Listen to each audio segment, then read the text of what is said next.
Então, agora vai um convite para vocês. Vamos viajar juntos? Todo mundo aceita? Então, peguemos o nosso primeiro... Sim, vamos. Eu Vamos! topo. Tô aqui. Partiu! Então, Partiu! a primeira informação. Pelo terceiro ano consecutivo, Portugal é eleito o melhor local do planeta para visitar. Segundo o Howard Travel Award, isto é o Oscar dos eventos, gente. Então, não é por pouco que a gente vem cada vez mais intensificando o turismo aqui. Neste momento, eu posso informar que dia 2 de maio nós vamos ter a abertura gradual das atividades em Portugal e logo, logo, lá para julho, com certeza já conseguiremos abrir fronteiras. Então, visto que nós, em Portugal nem sempre chamou-se Portugal, né? E eu vou contar um pouquinho da história. Ele está dividido, esse país, em 11 regiões na parte continental. Por quê? Porque Portugal tem 2 arquipélagos. O primeiro é o arquipélago dos Açores, com 9 ilhas, e o arquipélago da Madeira, que na verdade tem a Ilha da Madeira, cuja capital é Funchal, e Ilhéus. Ilhéus são pequenas ilhotinhas, mas que lá não vive ninguém. A população estimada hoje de Portugal é de 10 milhões e 500 pessoas, aproximadamente. Faz fronteira com a Espanha de um lado e com o Oceano Atlântico do outro. Então, essas são as iniciais informações. Aqui vocês podem ver o mapa de Portugal. Para vocês verem esse mapa, eu aconselho... Espera aí que eu estou tentando aqui mudar a configuração. Pronto. Então, vocês conseguem ver todas as regiões, estão todas coloridinhas. A nossa bandeira de Portugal, eu digo a nossa porque se eu estou morando agora aqui, é o país onde eu estou, né? E os 2 arquipélagos, Açores e Madeira, ambos no Oceano Atlântico. E é um país pequenininho em relação à Espanha e outros países da Europa, mas ele é cheio de encantos. Com relação à história, agora você vai me ajudar também, André. Desde a pré-história, essas terras elas foram povoadas por celtas, como os galaicos e os lusitanos. Lusitanos, gente, eram um povo daqui. Os romanos e os germânicos também povoaram. Os germânicos eram os eslavos, por exemplo. Chave, mensagem errada aí, gente. Desculpa aí. Entrou alguma coisa extra. Bem, e dentro dessa parte da pré-história, vamos evoluir para o século VIII, quando Portugal foi conquistado pelos mouros. E, na sequência, os mouros ficaram até o século IX, depois de Cristo, tá? Foi aí que teve a reconquista de Portugal, e Portugal começa a chamar Condado Portucalense, porque antes era a Península Ibérica. E a Lusitânia era uma região, que era a região sul entre Espanha e Portugal, mas não existia Portugal. Na sequência, só em 1134 é que foi estabelecido como o Reino de Portugal. Então, vocês estão acompanhando o timeline da história? Portugal, enquanto nome, é constituído em 1134. E a partir de 1400 é que começam as grandes descobertas, as grandes navegações, e que aí Portugal fez colônia na Índia, no Japão, na África e no Brasil. Com esse passar dos anos, aconteceu o quê? Uma ditadura, a ditadura de Salazar. E hoje, dia 25 de abril, estamos comemorando o dia da Revolução dos Cravos, tá? Fazem 41 anos que terminou a ditadura aqui. E abrindo um novo espaço para a imigração, para a questão comercial, porque antes era totalmente fechado na época do Salazar. André, você quer completar aí, meu querido? Sim, é verdade. Portanto, tivemos uma grande ditadura durante muitos anos, o país fechou-se completamente para o exterior, e isso fez com que nós tivéssemos um grande atraso relativamente ao resto da Europa. 25 de Abril aconteceu uma revolução pelos generais e o cravo ficou o símbolo porque havia uma inauguração de um restaurante e havia uma senhora que tinha uma bandeja cheia de cravos. E os militares passaram por ela e pediram por um cigarro. E ela disse, eu não tenho um cigarro, mas posso lhe dar um cravo. E o militar, o primeiro soldado, colocou o cravo na metralhadora, na espingarda. E então os outros vieram e fizeram o mesmo. E de repente havia uma série de soldados com cravos nas armas. E, portanto, isso ficou o símbolo do 25 de Abril. Muito bem, olha só, agora vocês já sabem por que chama Revolução dos Cravos. E agora, então, nós vamos começar a passear por Portugal. Vamos começar pela região norte.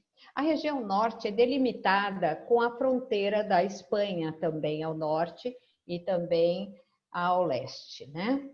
Então, nós temos aí a cidade de Braga, nós temos o Douro, o Porto e Guimarães. A cidade do Porto, que vocês estão vendo aqui que tem esse barquinho, é a cidade onde normalmente, quando eu faço os tours, eu gosto de chegar pelo Porto. Por quê? Porque a cidade do Porto tem um aeroporto ótimo, moderno, amplo, e daí a gente já tem o impacto do Rio Douro, né? Que é um impacto super positivo. Nós temos gente que já fez viagem comigo aqui, que pode dizer o impacto de chegada pelo Porto, pode abrir o microfone e falar rapidinho. Quem está aqui, deixa eu ver, dos participantes. Eu já estive no Porto. Ah, sim, a Mônica já esteve no Porto. Foi impacto positivo chegar pelo Porto? Sensacional.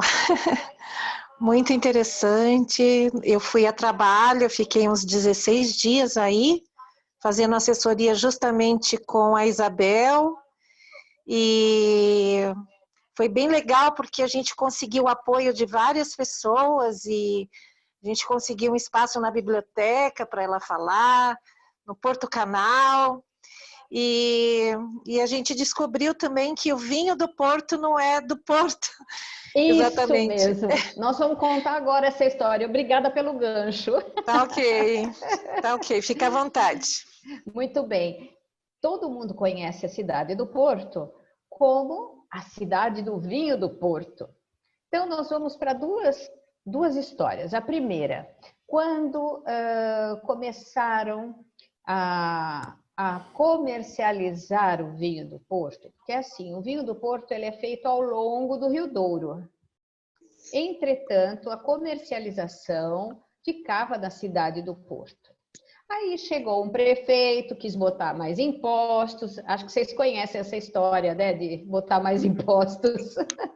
E então, os fabricantes do vinho, eles já eram bem unidos, eles tinham lá a associação deles, resolveram atravessar esse rio que vocês estão vendo, e atravessando o rio, ali não chama Porto, chama-se Gaia. Então, o vinho do Porto hoje tem suas adegas, que são várias, são inúmeras, onde você pode fazer degustação, fica na cidade de Gaia, mas inicialmente ficava na cidade do Porto. André, tem mais alguma coisa que você quer complementar aí? Sim, portanto, o vinho do Porto é muito famoso. Não sei se as pessoas sabem porque é que o vinho é doce. Não tem a ver que nós vamos adicionar açúcar ao vinho, não é nada disso. Pelo contrário, isto foi descoberto porque o vinho inicialmente era transportado para a Inglaterra, demorava muito tempo, ia de barco e por vezes alterava-se. O que é que aconteceu? Começaram a adicionar álcool ao vinho e isto evitava que o vinho se alterasse. Ora, adicionando cerca de 20% de álcool puro ao vinho, vai matar as bactérias que fazem a fermentação e fazem com que o vinho, o açúcar, não se transforme todo em álcool e por isso o vinho do Porto é tão doce. Não é que a gente adicione açúcar, mas sim porque o açúcar que está na uva permanece. Outra curiosidade é, quando nós abrimos uma garrafa de vinho do Porto, ela não se degrada com o tempo. Podemos ter o vinho do Porto aberto durante 6 meses ou mais, que ele não se transforma em vinagre como um vinho normal. A razão é precisamente esta portanto, de matarmos as bactérias e fazer com que o vinho não se altere. Outra característica do vinho do Porto, ele realmente a região onde se pode produzir é ali no Douro, que nós vemos aqui na imagem à esquerda, temos o rio e temos as vinhas que são na encosta. Toda esta região tem umas pedras que se chamam xistos e isto faz com que o sol durante o dia absorva muito calor e à noite não deixa libertar a umidade e então por essa razão é que este vinho é tão famoso. Existem mais 2 regiões no mundo onde têm características similares, mas em Portugal é ali naquela região a única onde se pode produzir vinho do Porto. Pois é, e para quem não sabe, o vinho do Porto não existe só o vinho tinto, existe o rosé e o branco também. E existem drinks especiais feitos com esses vinhos, assim como também podem ser adicionados na sobremesa. O vinho do Porto, ele é muito bom para a entrada, né? Para um drink antes da refeição e com a sobremesa, justamente por ser um vinho doce. Aqui embaixo vocês estão vendo a imagem de Braga e Guimarães. Esse Castelo de Guimarães, na verdade é o Palácio do Paço, que nós temos em Guimarães, é onde nasceu Portugal, porque foi ali que Dom Henrique, Afonso Henriques, fez com que começasse o condado portucalense, né? Depois de uma batalha e tal. Então, quando nós visitamos o norte, é ponto fundamental visitar a cidade de Guimarães. E aqui a cidade de Braga, pode falar aí pra gente, André. Nós vamos fazer esse bate-bola o tempo todo, viu, gente? Sim, de facto, Guimarães, este castelo é uma das 7 maravilhas de Portugal. E a razão tem a ver com isso, portanto foi o Afonso Henriques, nasceu e viveu neste castelo e ele foi o primeiro rei de Portugal. À esquerda, portanto, temos uma igreja com uma escadaria enorme e aqui temos uma coisa única, que temos um elevador que se move por água. E existem apenas 8 no mundo inteiro e este é o mais antigo que ainda trabalha, que ainda funciona. Muito bem. Então, seguimos nossa viagem, minha gente. Vamos agora, ainda na região norte. Opa! Nós estamos passando aqui por Lamego. Também é uma outra igreja que tem... que tem toda essa escadaria e ao lado vocês conseguem ver a praça e depois a escadaria subindo até chegar ao topo. E isso é muito interessante porque em cada piso, em cada andar, vocês têm toda essa decoração de azulejos, né? E é incrível, porque eu já fiz isso descendo só, né? Caminhando, descendo com o grupo, não todos o grupo, mas o grupo descendo. Queremos ter uma experiência de descer a escadaria dessa igreja. Então, observem a arquitetura, os detalhes e os azulejos que são tão relevantes nessa região. Seguindo para a região centro, nós vamos falar aqui de Bussaco, Aveiro e Coimbra. Bem, falar dessas 3 cidades que estão próximas, para vocês terem ideia, Coimbra de Bussaco fica a 30 quilômetros, nem isso. E é um passeio que a gente faz dentro de todos os roteiros do norte até Lisboa.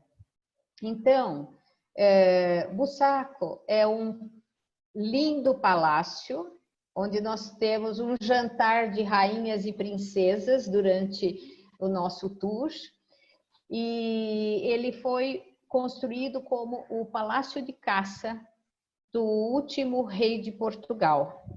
E esse rei, por curiosidade, não chegou a conhecer esse palácio. Por quê? Porque ele foi assassinado antes de conhecer o palácio. E o filho, ele e um filho. O outro filho se refugiou nesse palácio e, no fim, esse palácio acabou sendo perpassado para um dos funcionários e que hoje ainda tem não só esse palácio como hotel, como tem outros hotéis também. Aveiro. Como que é chamado Aveiro mesmo, André? Aveiro é a Veneza de Portugal. E realmente tem uns barcos que neste momento são barcos que são usados para passear as pessoas pelos canais.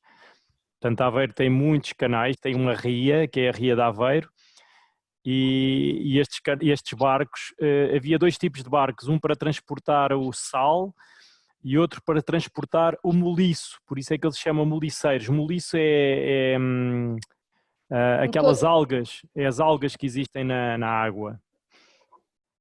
E eram, portanto, transportadas por barrilzinhos, né? Exato. Pode falar. Não, pronto, e Aveiro e esta zona de Bussaco tem realmente gastronomia muito própria. Temos o leitão à bairrada, que é precisamente aqui perto desta zona do Bussaco e de Coimbra, que é um leitão que só bebe leite e com 6 meses, não, 6 semanas, então é feito no forno e é uma das comidas mais típicas aqui desta região. E aqui em Aveiro também temos os ovos moles, também é um doce muito conhecido e que vale a pena experimentar. É isso mesmo, uma delícia. Agora vamos para Coimbra. Coimbra do Chopal, ainda és capital do amor em Portugal. Ainda. Pronto, acabou. Sabia que lá fados só são cantados por homens? Olha que machismo, gente! Em Coimbra, os fados são feitos para os homens cantarem. Mas a coisa mais relevante que tem em Coimbra é a universidade. O que vocês estão vendo nessa imagem é o rio Mondego, que nasce na divisa com a Espanha e ele vem atravessando Portugal, passa por Coimbra e termina no mar. Bem, Coimbra já foi capital de Portugal em determinada época. Além da universidade, existem várias praças que são lindas e tem uma coisa muito bacana e que nós levamos o nosso grupo. É conhecer o monastério de Santa Clara. O que tem nesse monastério, gente? Esse monastério tem o corpo da Santa Rainha Isabel, da Rainha Santa Isabel, que fez o milagre das rosas. E quando vocês vierem aqui, a gente vai contar lá no lugar mesmo, no monastério, que é imenso e uma igreja fantástica. Vamos seguir então. Bom, acho que parece que tem perguntas aqui. Deixa eu ver. Vamos lá ver o que temos desse bate-papo. Eu estou vendo que está bipando. Pera lá. Tânia, a Sandra está colocando, né, da empresa dela, que pedi para o pessoal colocar aqui os contatos, ela disse que é apaixonada por azeitonas, e aí ela está dizendo assim, ainda fazem filhós e fatias do céu em Portugal? Oh, meu Deus do céu! Eu falo e depois o André também fala. Filhós é uma coisa muito típica daqui, que é feito principalmente na época do Natal. É assim, eu morei uma certa época, logo no primeiro momento que eu vim para cá, na casa de uma família portuguesa, que são os meus pais portugueses. E foi incrível, dona Juraci e seu Ivo, que me, assim, meus pais mesmo, cuidaram de mim. E ela fazia uns filhóis, mas uma semana antes do Natal ela já começava a preparar muita coisa. É muito típico da família portuguesa, é ou não é, André? É verdade.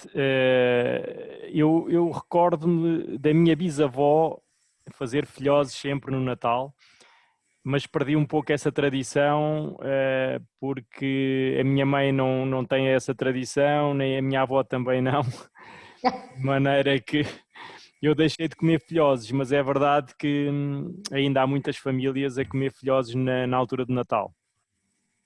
Pois. É feito com abóbora. E ela fez qual outra pergunta, Sandra?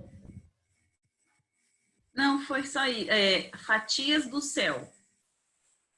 Fatias do céu. Eu conheço... As fatias do céu eu penso que é pão, que depois é molhado em ovo e depois é frito.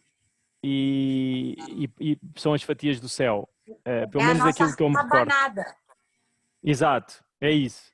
Mas aqui a gente tem a rabanada de fato. Aqui em Portugal nós temos as rabanadas. Inclusive a rabanada mais famosa na cidade do Porto é no Café Majestic.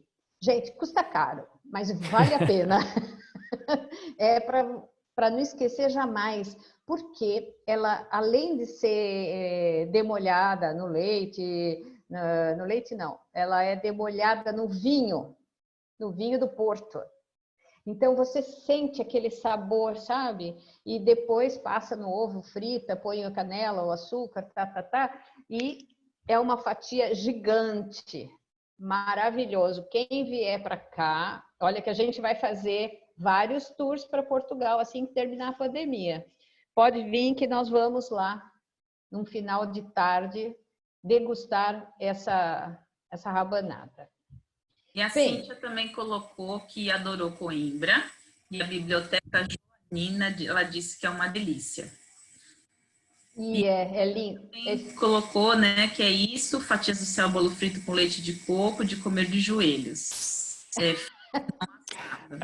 Em Coimbra temos um dos meus doces preferidos, que é os pastéis de Tentugal. São uma coisa mesmo deliciosa. Só mesmo lá e só numa pastelaria é que conseguimos comer um bom pastel de Tentugal. Também temos em Coimbra uma quinta, que é a Quinta das Lágrimas, que tem a ver com uma história de amor entre Pedro e Inês, que dizem que ela foi, portanto, assassinada nessa quinta e que o sangue dela ainda lá está e não é possível limpar o sangue dessa fonte. Portanto, quem quiser pode ir lá visitar a fonte onde está lá o sangue derramado pela Rainha Inês. Pois é, Rainha Inês, mas ela não era uma rainha até que tirassem ela do túmulo. Antes disso, ela era uma plebeia que acompanhava, ela era uma camareira da rainha Ela era uma camareira de uma nobre espanhola que se casou com o filho do rei de Portugal. E aí o que aconteceu? Esse rei não estava contente em ver que o filho estava batendo as asinhas para fora de casa e tinha a Inês como amante e fez inclusive uma família com ela. Então, esse rei mandou matar a Inês. Daí, esse corpo foi enterrado e quando o rei morreu, o Pedro manda retirar o corpo de Inês e faz uma cerimônia em que todos que mataram e outros mais tal tinham que beijar a mão de Inês. Então, por isso aquela expressão, agora Inês é morta.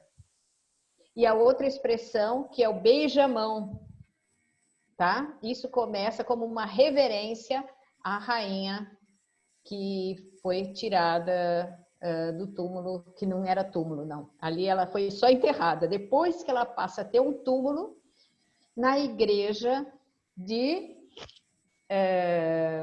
Alcobaça. Então, quando vocês forem na igreja de Alcobaça, tem 2 túmulos, um de frente ao outro. Por que eles estão um de frente ao outro? Porque diz a lenda que quando Pedro e Inês ressuscitar, um estará olhando de frente para o outro. Não é lindo, gente? Ai, meu coração bate. Tânia, só mais uma coisa, rapidinho. A Maria, legal que você está aqui. A filha dela estuda em Coimbra. A Maria Salete está dizendo que ficou chocada com a biblioteca da Universidade de Coimbra também. E a Mônica tem uma pergunta. Qual a razão de Dom Pedro ter escolhido o Porto para abrigar as suas relíquias? Então, o que são as relíquias? As relíquias são pedaços do corpo de um santo ou corpo de um rei que ficam guardadas.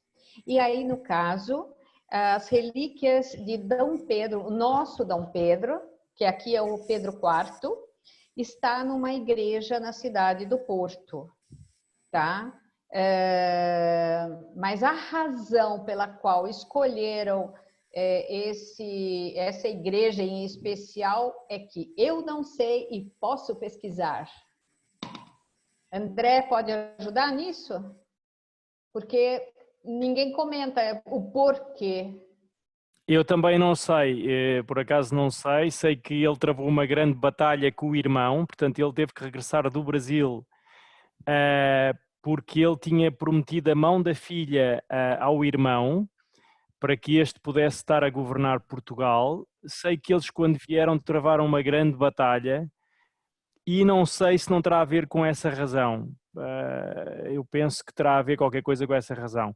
Porque, de facto, aqui em Queluz, aqui na zona de perto de Lisboa, nós temos o palácio e temos o quarto Dom Quixote, que é onde Dom Pedro nasceu e onde Dom Pedro faleceu. Agora, porque é que as relíquias estão realmente no Porto, eu realmente não sei. Eu também não. Eu sei que está numa igrejinha, numa igreja lá no Porto, e é o coração de Dom Pedro que está lá, né? E bacana que sua filha esteja na Universidade de Coimbra. Dá uma olhada nessa foto aqui embaixo. Olha as meninas da Universidade de Coimbra e a capa. Elas estão sentadas em cima da capa. Então, é tradição que os estudantes tenham essa capa. Vocês estão vendo um detalhezinho embaixo que parece selos, né, na capa? Então, isso também faz parte da história do estudante. E quando eles terminam a universidade, tem um ritual. Mas eu não vou contar tudo isso agora, né, gente? Venham para cá, eu conto, o nosso guia vai contar lá dentro da universidade. Em especial, na Universidade de Coimbra, eu tenho um guia especializado da universidade. Ele está aqui nessa foto de chapeuzinho, é o Pedro Rabelo. Ele é especialista nesta universidade, ele estudou lá, ele é guia lá. Então, nesse caso, é ele quem faz a visitação conosco. Bom, mas nessa foto temos mais coisas bonitas. Temos Óbidos, esse castelo onde eu estou aqui, eu fiz uma foto para vocês verem que eu não faço só foto dos outros. De vez em quando eu faço a minha selfie também, né? Eu faço sempre a foto do grupo, mas eu tenho um momento Tânia. Então, aqui, o Castelo de Óbidos, ele foi presenteado para uma rainha, né? Era um dos castelos que foi dado como herança para a Rainha Isabel também, que depois passa para ser outra rainha. É tanto que ali é chamada Cidade das Rainhas, tem uma pousada que chama Pousada das Rainhas. É um lugar próprio para eu levar vocês. Alguém que não foi ainda para Óbidos, quer ir para Óbidos? Levanta a mão! Então, tem uma coisa muito curiosa. Quem gosta de provar um licorzinho, conta aí, André. Sim, temos o licor de ginja. Ginja é uma espécie de uma cereja, mas é um pouco mais pequena e tem um sabor diferente. E existem duas regiões onde se faz a ginja. Uma é em Óbidos, que é a mais conhecida, e também em Lisboa. Portanto, é misturadas as ginjas, açúcar e aguardente. Fica durante uns 4, 6 meses e temos o licor de ginja. Em Óbidos há uma feira todos os anos que é a Feira do Chocolate, ou o Festival do Chocolate. E então onde as crianças podem brincar e fazer molduras com chocolate, e há muitas figuras de chocolate. Num determinado ano alguém decidiu fazer copos de chocolate e agora a ginja é servida em copos de chocolate e nós podemos ver os copos de chocolate por todo o país e a ginja a ser servida em copo de chocolate. Portanto, nós bebemos a ginja e no fim comemos o copo de chocolate. Ah, gente, isso é espetacular. Bom, além disso, Óbidos é uma cidadela, né? É uma cidadela, ou seja, é toda emuralhada. Então, quando você vai chegando pela estrada, você já vê aquela muralha toda envolvendo aquela cidadela. O castelo ao alto e as casinhas medievais. E ali, essas casinhas, com o passar do tempo, a população hoje é bem restrita mesmo. Virou o quê? Lojinhas. Quem gosta de lojinha? Então, gente, é um encanto. Logo que a gente chega na cidadezinha, assim, já tem as... Meu Deus, como é que chama que as mulheres põem de florzinhas aqui? San Genaro, esqueci o nome daquele... uma tiara toda... Quem mais falou outra coisa? Também tiara. Tá. Tem um outro nome, uma coroinha Guirlanda. de Guirlanda. Uma guirlanda toda de florzinhas, a gente já compra, já começa a passear, entrando no clima medieval, gente. É show de bola. Aí toma uma ginginha, outra ginginha, entrou mesmo no clima. E temos, então, um passeio por Óbidos, até que a gente chegue em Fátima. Fátima, como vocês estão vendo aqui à esquerda, um centro religioso gigantesco. Mas se vocês acham que a gente vai só para olhar o santuário, vocês estão muito enganados, porque na cidade de Fátima tem uma coisa mais relevante do que o santuário, na minha opinião, que é onde nasceram os pastorinhos, que é onde apareceu a santa, os anjos, todas as aparições quase. Então, nós vamos visitar aquela zona onde tiveram as aparições, não é isso, André? É isso mesmo. Fátima não é apenas o santuário. Nós vamos à casa onde nasceu a Lúcia, onde nasceu a Jacinta e o Francisco, e ainda conseguimos ver e falar e cumprimentar a sobrinha da Lúcia, que vive mesmo ao lado da... Exatamente, ela tem 100 anos e costuma estar sempre lá e ainda está muito lúcida e, portanto, vamos também ver os lugares onde houve a aparição dos anjos e a aparição da Virgem Maria. Portanto, existem, não é só o santuário, mas temos toda essa região onde os pastorinhos viviam e onde eles pastavam o rebanho, as ovelhas. Pois bem, e ali do ladinho de Fátima nós temos, eu suspiro mesmo, gente, porque esse lugar é espantoso, o Castelo de Tomar, ou o chamado Castelo dos Templários. Ele está na região centro, ele tem uma zona dentro desse castelo todo, desse emuralhado, que é o Convento de Cristo, e os aposentos do rei Dom Manuel, que mandou construir a janela manuelina, que é um ex-libris da arquitetura manuelina, que é toda rebuscada, mas tem, sobretudo, todo um significado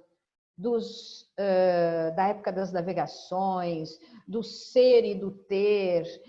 Assim, tem muita interpretação para isso.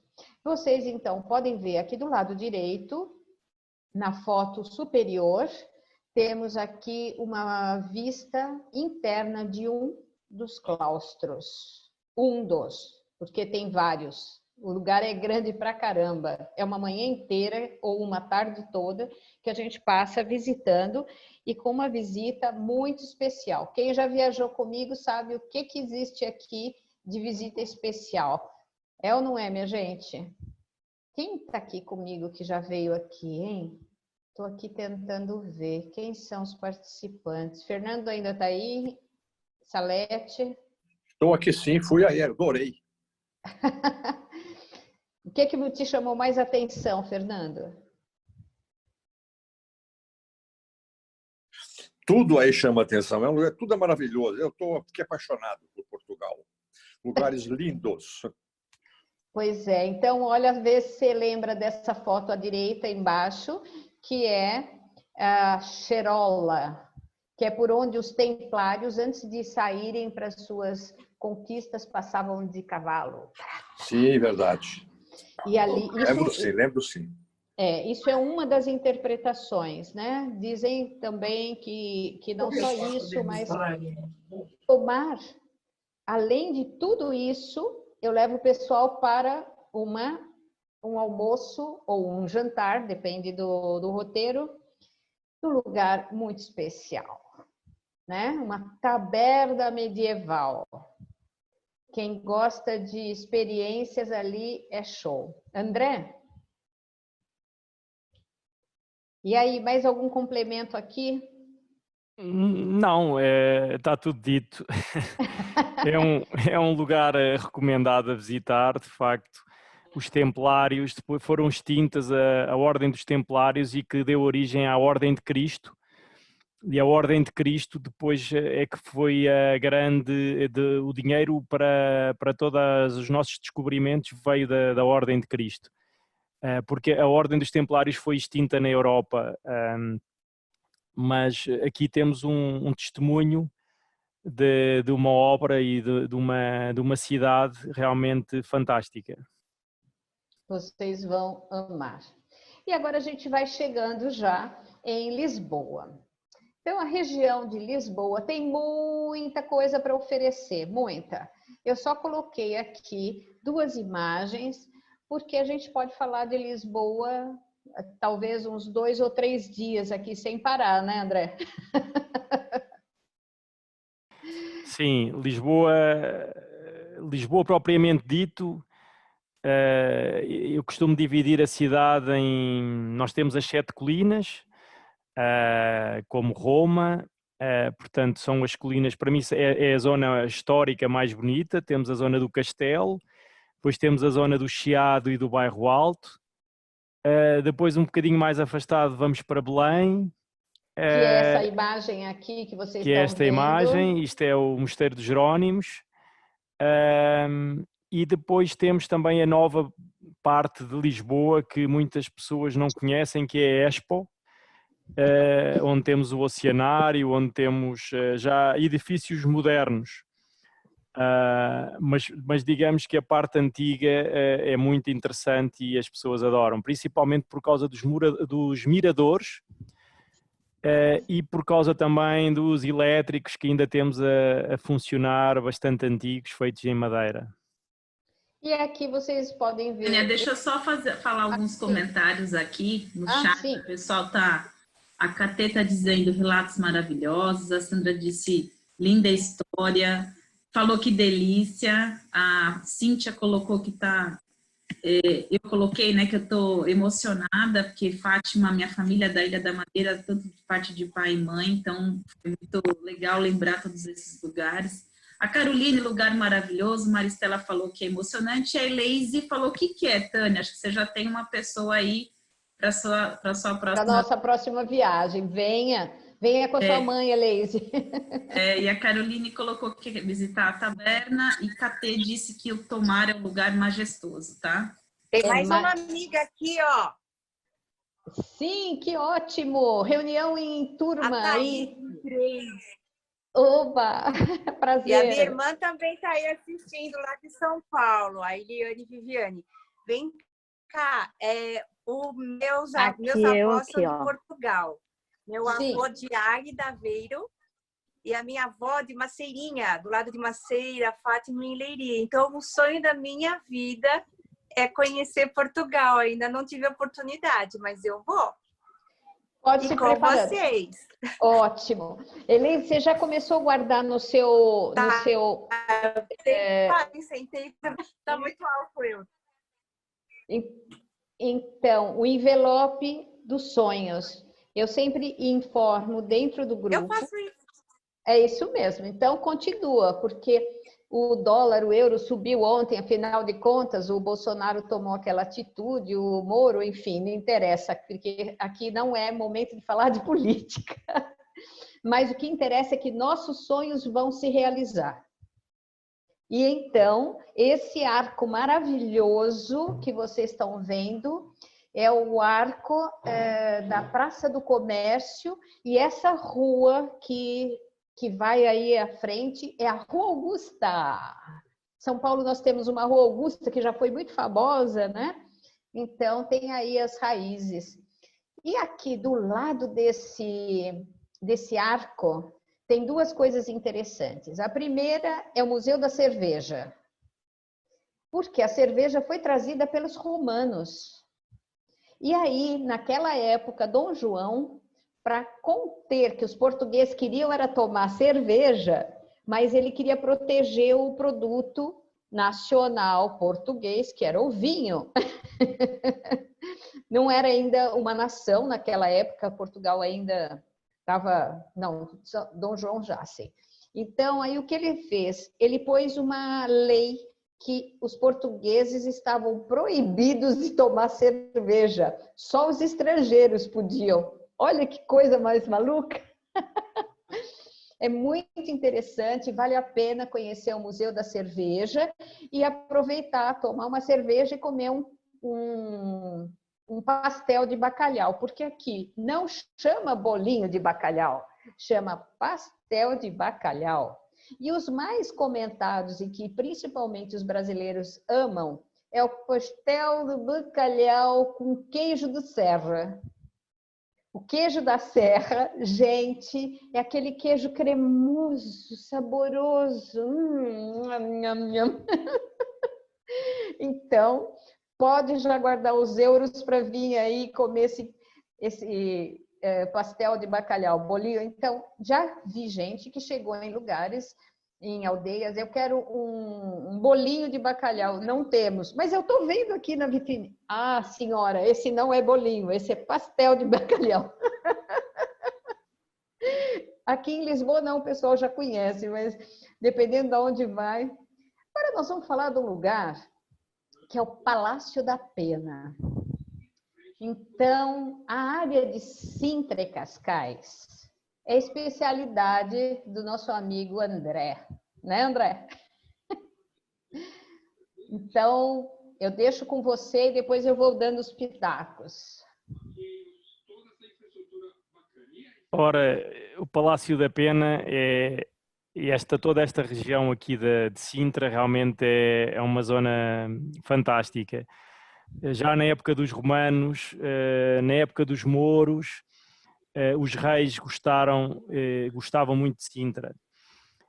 E Sintra tem o Castelo dos Mouros, tem o Palácio de Sintra, que antigamente também era um castelo, e temos aqui esta obra-prima que foi feita por um rei que não era português. O rei era austríaco, ele nasceu na Saxónia, na Alemanha, casou com a rainha que foi criada aí no Brasil, a Maria II, que, pronto, quando casou com ele, ele decidiu fazer este palácio, e aqui podemos ver uma zona que tem uma zona vermelha, que é a zona do Palácio Antiga, porque isto era um mosteiro, que foi o rei Dom Manuel I que mandou construir, em 1500, e depois, mais tarde, em 1840, foi construída esta parte amarela pelo rei Dom Fernando I. Isto tem aqui uma série de estilos diferentes, tem muita influência dos mouros, tem influência dos alemães, porque o rei era alemão, tem influência do rei Manuel I, portanto tem o estilo manuelino, portanto tem aqui uma série de estilos todos misturados no mesmo palácio. E como veem, é uma espécie de um castelo de fantasia, porque na realidade parece um castelo, mas não é. Tudo parece um castelo, mas quando estamos próximo vimos que realmente é tudo ficção, é tudo para fazer a ideia de que é um castelo. Mas é um palácio maravilhoso. É um palácio maravilhoso, vale a pena ir ver e visitar. Aliás, toda a Sintra, porque temos uns 5 palácios que vale a pena visitar. Eu recomendo o Palácio da Pena e a Quinta da Regaleira. Espetacular. Porque ambos são completamente diferentes, mas são maravilhosos. Vale a pena vir visitar. Então, só uma curiosidade. Já me perguntaram, mas por que Palácio da Pena? Porque pena para a gente é uma coisa, ai, que judiação, dá pena, né? Gente, pena é porque era penhas. Isso, vocês estão vendo, é tudo rochoso, né? Então, a Sintra fica numa serra. E no alto dessa serra tem esse palácio. Nessas penhas, porque penhas são rochas. Entenderam? Então, por isso o Palácio das Penhas. Porque antigamente, o português, que hoje falamos, ele deriva do galego.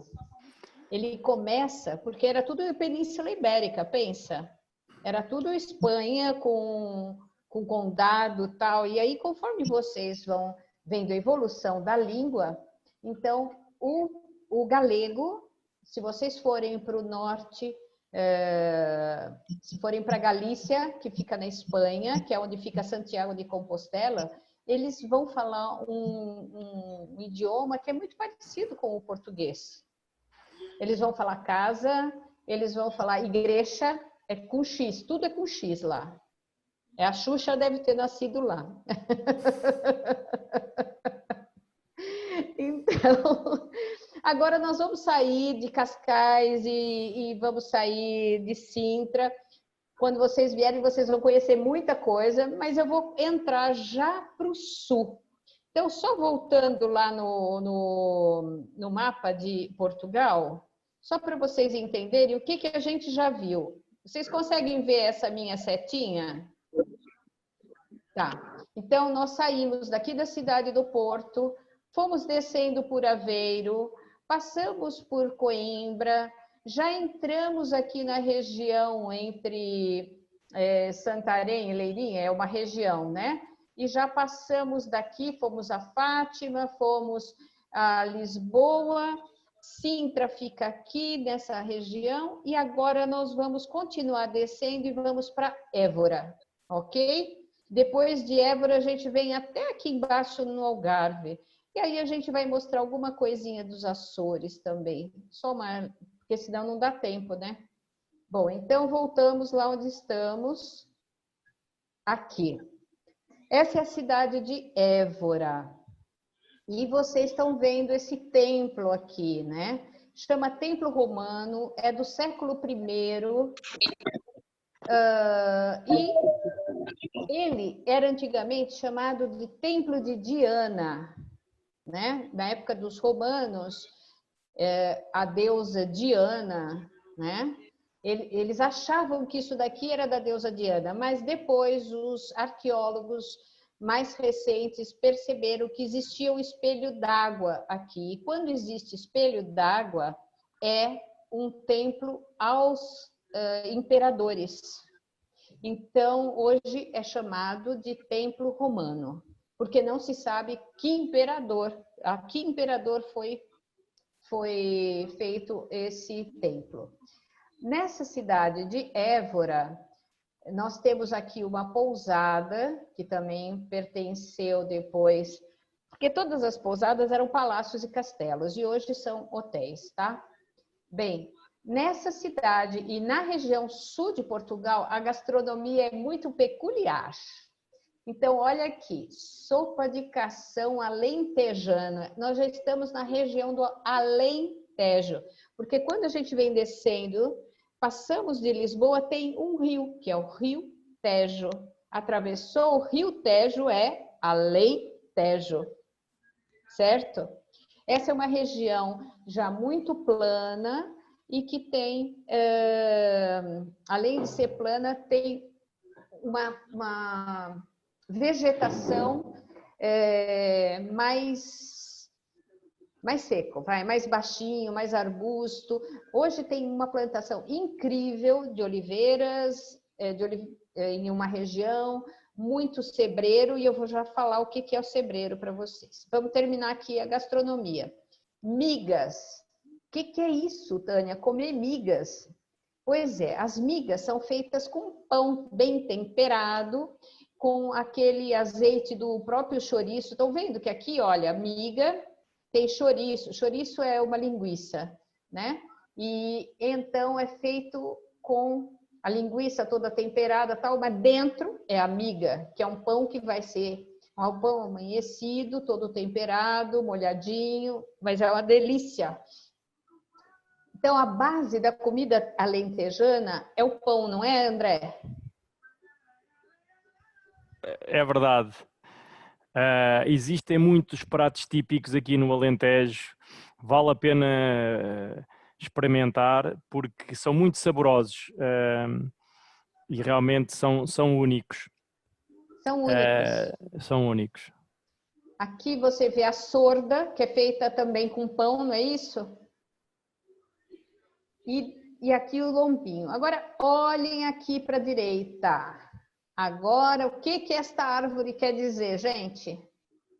Alguém aí da turma que já viajou comigo pode dizer o que essa árvore e essas cascas estão fazendo aqui atrás? Alguém se manifesta? Rolha. Isso. Rolha. Não é rolha porque ela vai virar rolha, mas ela é a casca do sebreiro, a cortiça.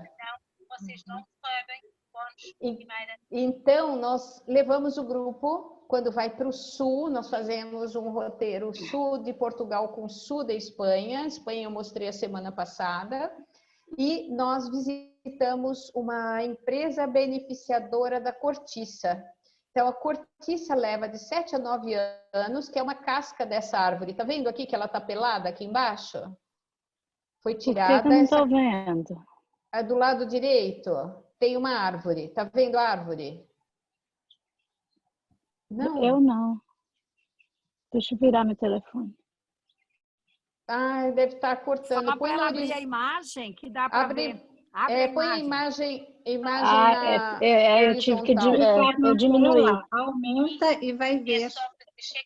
Eu virei o telefone. É que eu estava com o telefone horizontal. Agora então, isso daqui o caule dessa árvore aqui embaixo é a cortiça. Tá vendo aqui atrás tem a cortiça, ela é lavada em 1.200 graus centígrados para tirar todas as impurezas, e aí depois ela é beneficiada, se faz rolha, se faz bolsa, se faz calçado, cintos, bom, inúmeras coisas se pode fazer com cortiça hoje. Mas o mais legal é ver isso lá nesta empresa, e eu levo o pessoal para ver. Aqui também uma coisa muito legal, que são os artesanatos, as cerâmicas, são lindíssimas, uma grande influência árabe muçulmana para quem gosta de artesanato, vale a pena, vai ter muitas ideias. Você sai de Portugal com a cabeça aberta, né? E aqui, gente, opa, aqui, Algarve. Algarve já é lá no sul de Portugal, onde tem essas falésias. Eu não sei porque está dando esse ponto de interrogação aqui na minha imagem. Ô, Tânia, alguém deve ter, que não sabe mexer na ferramenta, deve ter clicado. Clicou num ponto de interrogação. Então, na parte de cima, você deve ter tipo uma abinha, onde está escrito, inclusive, o Stop Sharing, tá vendo? Deve ter, se está em inglês a sua versão, deve estar escrito Erase, que é de apagar. Vê se você acha. Lá em cima, do lado da... está escrito Stop Sharing. Vê se você encontra, que para mim não aparece, porque eu não estou... Vê se aparece. Desabilitar as anotações dos participantes, mostrar... Isso, desabilitar a anotação dos participantes. Clica nisso, que assim, se alguém clicar sem querer, não vai acontecer de novo. Tá. E aí, vê se do lado está escrito Erase em alguma das teclinhas aí, que aí você consegue apagar. Deixa eu achar, já que você parou de compartilhar, deixa eu fazer aqui, espera só um pouquinho. Eu vou tirar minha tela, não vai ter nada de... Deve ter sido eu, a hora que eu fui abrir a imagem, eu mexi na... Deixa eu ver onde é aqui, só um minutinho. Tá. Bom, de qualquer forma, o pessoal que não sabia da história já sei, Tânia. Você lá em cima vai ter essa abinha, e uma delas, da tecla, está escrito, em inglês, para mim está escrito Annotate. Quando você clica, tem lá a borrachinha apagar. Aí você vai clicar nela. Tá bom, mas eu vou seguir de novo. Tá. Eu parei de compartilhar, né? Sim, compartilha. Então, deixa eu voltar a compartilhar aqui. Emoções, né? Quem sabe faz ao vivo, se vira nos 30 e bora lá. Então, agora, gente... Alguém gosta de uma paisagem dessa? Pois é. Então, imagine nosso grupo todo viajando por um lugar como este. André? Cadê o André que eu não estou vendo nem ouvindo? Estou aqui. Ai, sim! Então, André, conta pra gente. Sim, o Algarve realmente é um destino turístico, principalmente no verão, e principalmente para fazer praia. De qualquer maneira, temos uma paisagem realmente diferente das praias que nós temos ao longo da nossa costa. Como veem, estas rochas são muito arenosas e existem muitas grutas, muitas cavernas, e existem vários lugares onde de facto podemos entrar nessas grutas. Há várias grutas, há uma gruta que tem um formato de um coração, há outra gruta que consegue-se ver o céu por dentro da gruta e então aparecem assim dois pontos bastante azuis, que é lindíssimo. E os passeios de barco aqui não só são bonitos, como também têm muita emoção, porque os barcos entram dentro da gruta sem se ver nada e é realmente um lugar a visitar também. Exatamente. Dá para fazer em julho? Dá para fazer em julho? Se dá para fazer em julho, melhor sim. Época. É assim, o Algarve começa principalmente a partir de junho até setembro, digamos. Agora, agosto, a partir de 15 de julho é muita gente. Portanto, 15 de julho ao fim de agosto é muita gente. Portanto, para ir à praia, para tudo é muito complicado. Eu recomendo que escolham uma Junho, data... mas é que nós temos um grupo, André, que deve vir em julho. Pronto, até 15 de julho é tranquilo, a partir de 15 começa a estar bastante gente, a partir de agosto então torna-se... Aí em agosto eu não trago. Pronto, em agosto do não, Sul, sem chances. Mas pronto, é a melhor Deixa altura para ir ao Algarve. Até final de julho compensa, depois deixa para os portugueses. Tânia, então, inclusive tem um local que eu acho que deve ser até bem interessante, que as pessoas podem gostar, que é aquele banho de lama negra. O bacana de Algarve, que é toda uma... gente, Algarve é toda uma região sul, né? Ali do litoral sul, que atravessando já vai dar na África. Ali temos o Mediterrâneo. Isso, ali tem o mar Mediterrâneo. Atravessou, está ali na África. Então, nós temos essas praias, mas temos também numa cidadezinha bem ali do lado do Lake Resort, que fica em Vila Moura, né? Em Vila Moura. Então, nós temos um sítio arqueológico das termas romanas. Gente, é muito bacana e vale a pena conhecer. Você vê os mosaicos no chão ainda. E uma curiosidade, os romanos tinham termas aquecidas, gente. Eles faziam as piscinas assim, né, as termas, as águas termais, e tinha água mais fria e depois mais quente, porque eles faziam os fornos, né, todo de tijolos, de pedra, e eles colocavam ali a lenha, então a piscina era aquecida, né, as termas eram aquecidas, não é curioso? Pois bem, então, depois do Algarve, eu vou mostrar aqui para vocês. Ô, Tânia, parou de compartilhar, você tem que compartilhar a sua tela de novo, não sei por que parou de compartilhar. Uai, por que será? Só compartilhar de novo. Vamos aqui ver. Eu não mexi em nada de compartilhamento. Não tem problema. Enquanto você fala aí, eu vou vendo o que o pessoal colocou no chat, tá? Enquanto isso. você está compartilhando. Bom, a Maria Salete falou que emoção relembrar os lugares que passamos. A Márcia falou bom dia, que acabou de entrar há pouco tempo. A Shirley colocou que interessante. A Sandra colocou que não sabia da história da cortiça. Caroline colocou que ama.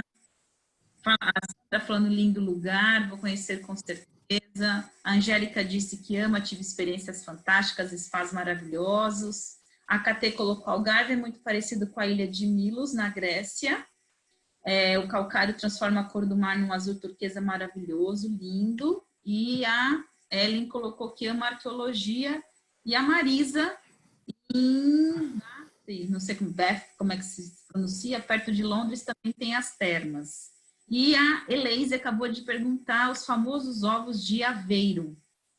Então, o André comentou sobre os ovos moles de Aveiro, que são muito típicos de lá. Ele comentou na hora que nós passamos pela imagem dos moliceiros, que é a Veneza portuguesa, Aveiro, e lá é muito típico. Então, agora um detalhe, preparem-se não só para trazer os euros das carteiras para provar os vinhos, mas cada cidade tem um doce típico, entenderam? Nós vamos passar por 20 cidades, serão 20 tipos diferentes de docinhos que vocês vão provar. Então, tem uma pessoa que uma vez viajou comigo, uma menina, ela falou assim, vocês levem uma roupa de gestante para o último dia da viagem. Porque é irresistível, tá? É irresistível. Então, aqui é uma curiosidade. Castelo de Almorol. Então, tudo que tem com a palavra AL no início vem da origem moura, muçulmana, que eles ficaram 400 anos aqui em Portugal. E esse castelo, vocês perceberam onde que ele está? Numa ilha, fica no meio de um rio. São ruínas, vocês não vão encontrar salas nem nada disso, porque isso já foi saqueado, já foi... Enfim, mas para chegar aqui, vai de barco. André? Uau! Sim. Quer completar aqui um pouquinho sobre Almorol? Sim, é um castelo pequenino, mas muito interessante. Já tive aí várias vezes. Tem 2 pontos de acesso. Pode-se atravessar de barcos, dependendo do nível da água, e é muito interessante. É um castelo bonito, pequenino e numa ilha, no meio de um rio. É único, né? Exatamente. É o único que fica no meio do rio, gente. Então, eu agora estou trazendo algumas coisas que são mais curiosas, que normalmente não está dentro do nosso roteiro, assim como nós temos uma cidade que é espetacular, é um outro roteiro mesmo que dá para fazer, o Castelo do Almorol. A gente vai à cidade onde nasceu Pedro Álvares Cabral. Qual é o nome da cidade, André? Agora não me recordo, mas eu sei que é no Alentejo. É assim, essa cidade é onde tem a população judaica, onde o castelo chama Belmonte. Exato. É o castelo de Belmonte, a cidade de Belmonte, e tem a igreja de Santiago. E é onde estão os restos mortais da família de Cabral. Então, gente, é muito curioso visitar essa cidade. E agora, nesta época, ela está com as montanhas, as colinas, toda em flor, porque é lá onde fica a maior produção de cerejas. Será que alguém gosta de cerejas carnudas, vermelhas e grandes? Aham. Pois então, quando chega agora o mês de junho, julho só tem uma vez por ano. Ai, eu começo a ficar com água na boca. É época das cerejas. Então, agora está em flor, já começa a fruta a aparecer, e quando for junho, já temos cerejas aqui em Portugal. E as de Espanha também são muito boas. Açores, agora vamos passar lá para a ilha de Açores. Então, São Miguel é a capital, né, da ilha. São Miguel é a maior ilha do arquipélago dos Açores. E por que tem esse formato, minha gente? Opa, tem pergunta aí no chat, pelo visto. Tem pergunta? Só comentários. A Catê falando que a culinária portuguesa é maravilhosa. A Silvia Triboni disse que o cenário é maravilhoso, quer conhecer Açores. E a Eleise colocou que, meu Deus, que lindo! Então, era um vulcão. A Silvia Triboni está perguntando. Isto. Todas essas ilhas que formam o arquipélago dos Açores são ilhas vulcânicas. E por isso, ali nós encontramos muitas unidades termais. Muita gente vai para os Açores para tratamento de saúde por conta das águas termais. Aqui em Portugal continente também nós temos várias termas. Desculpa. Mas Açores é especial, porque você tem um contato com a natureza. Então, é um turismo termal de natureza, de vinhos e queijos. Por que queijo? Porque com essas montanhas todas e com esse pasto todo, as vacas dos Açores produzem um leite, um queijo que é mega especial. Existe um conhecido que é o queijo da ilha, que ele lembra um pouco o parmesão pela picância e ele é muito saboroso. Então, eu pretendo no ano que vem fazer um tour só para os Açores. Por que só os Açores? Porque lá nós temos 9 ilhas. Nós não iremos para as 9, porque nem todas são de fácil acesso, mas pelo menos 3 ilhas nós vamos. Essa é a Ilha de São Miguel, é a maior. Depois nós temos a Ilha Terceira. É uma ilha onde você vai encontrar os biscoitos. Quem sabe o que é biscoito? Não sabe o que é biscoito? Não é aquele da gente comer, não. O biscoito é uma zona toda de pedra vulcânica. São vários nichos, onde dentro desses nichos são plantados as videiras e sai um vinho muito diferenciado. Então, na Ilha Terceira, eu quero mostrar os biscoitos para vocês. E também a Festa dos Santos, as procissões, porque cada bairro tem uma igrejinha e na época X eles fazem as procissões. E lá ainda tem uma tradição do touro na rua. Bem, agora chegamos, acho que nosso horário, meu Deus, nosso horário já passou até, né, gente? Eu agora queria mais considerações do André. André, tá por aí? Sim. Eu tive o prazer de ir o ano passado aí aos Açores e passei 4 ou 5 dias e é fantástico. As paisagens são únicas, a água é quente, quente, quente. Tem piscinas onde se pode ir à noite porque a água está realmente... Aliás, eles têm que misturar e estar sempre a monitorizar a água porque têm que estar a misturar água fria com água quente.